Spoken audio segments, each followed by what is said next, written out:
Good morning, friends. Welcome to the YouTube channel Advocate Amit Kumar Gupta. In my series on the income tax cases, today I am going to discuss a very important case which has been decided by Delhi ITAT. The name of the case is Income Tax Officer versus CHETAN SETH. This case has been reported in 97 ITR Tribunal at page number 597. The case has been decided on 27th January 2022. This is a very recent judgment. Friends, the logic of discussing this case is that this case throws the light that in which cases the penalty can be initiated and imposed on the assessee. We see in our income tax proceedings or the assessment proceedings that whenever any addition is made, in all those cases, the penalty is initiated for concealment of income, for furnishing inaccurate particulars, for underreporting or misreporting as the case may be. Earlier, the penalty provisions were under section 271 subsection 1 clause C.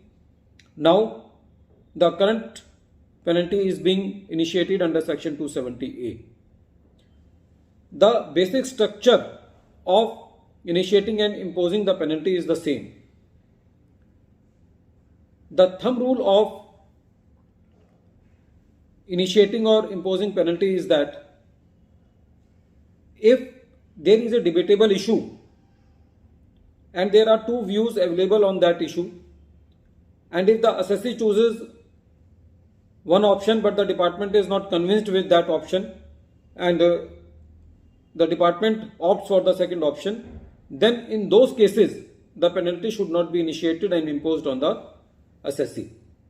The facts of this case is that in this case one company issued some advances for the sale of property, but the assessing officer applied section 2 subsection 22 clause E of the deemed dividend in the hands of the company.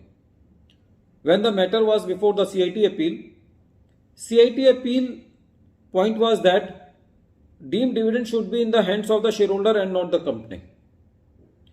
I am not going into the integrity of section 2 subsection 22 clause E in this particular case, that whether the penalty should be imposed on the company or the shareholder, but in this case the matter is of section 271 subsection 1 clause C penalty.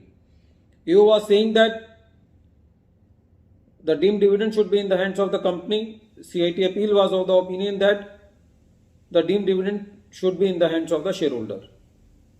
CIT appeal applied section 2 subsection 22 clause E in the hands of the shareholder and also imposed penalty on that.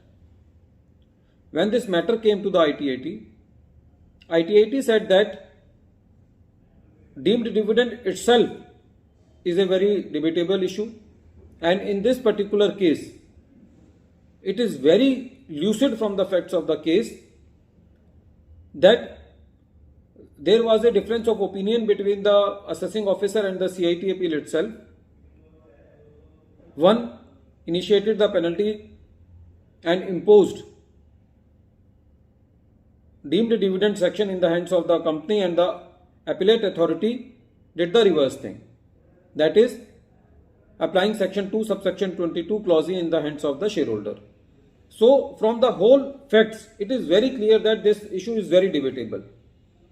So when the issue is debatable, there can be no question of any furnishing of inaccurate particulars or concealment of income, because the company has received the amount.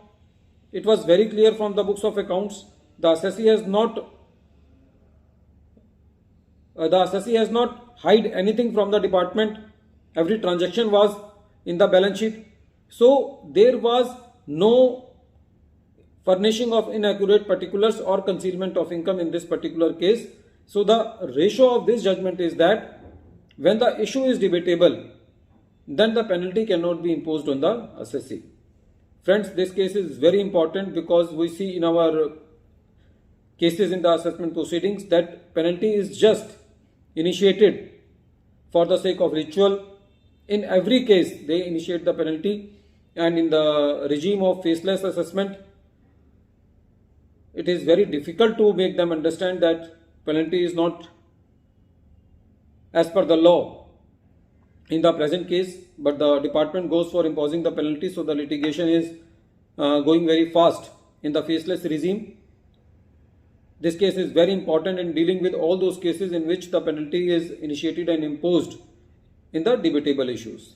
So the ratio of this case is very clear that in case of debatable issues, penalty should not be initiated and imposed on the assessee. At the end of this lecture, I am once again repeating the name of the case. The name of the case is Income Tax Officer versus Chetan Seth. Thank you, friends.